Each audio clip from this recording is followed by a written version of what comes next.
Hiding right in the middle of a dementia epidemic. Normal pressure hydrocephalus. It mimics the symptoms of Alzheimer's with one all-important difference. If you catch it early, it can be reversed. 564,000 Canadians are living with dementia right now.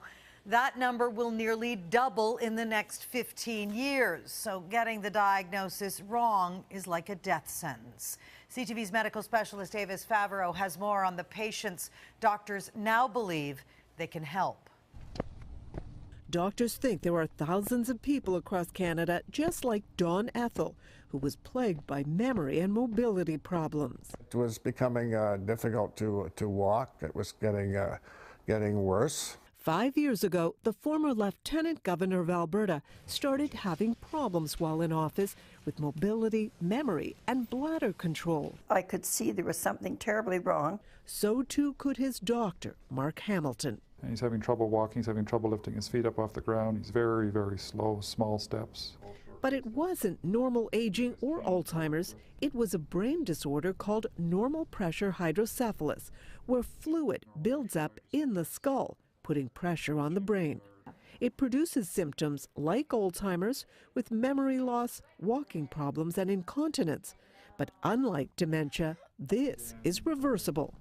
Patients aren't as aware of it, and doctors aren't as aware of it. And I would estimate that probably less than 5% of the people that have it actually are getting treatment. That treatment is surgery to insert a drainage tube via the abdomen into the bottom of the skull to let excess fluid out. In less than 3 months, Don Ethel's walking went from this to this. His walking improved dramatically, and his memory tests right now are normal. When patients are correctly diagnosed early, Dr. Hamilton has seen transformations. I've seen people with moderate dementia, significant short-term memory problems who are functioning at what we considered a normal level. Doctors estimate there are some 15,000 people in Canada who have normal pressure hydrocephalus, but who are instead misdiagnosed, bedbound, and in nursing homes. Something that might have happened to Don Ethel had he not been treated early. It's just tragic. I hope this brings awareness to all those out there who are suffering. This has been a breath of fresh air. It's a second life.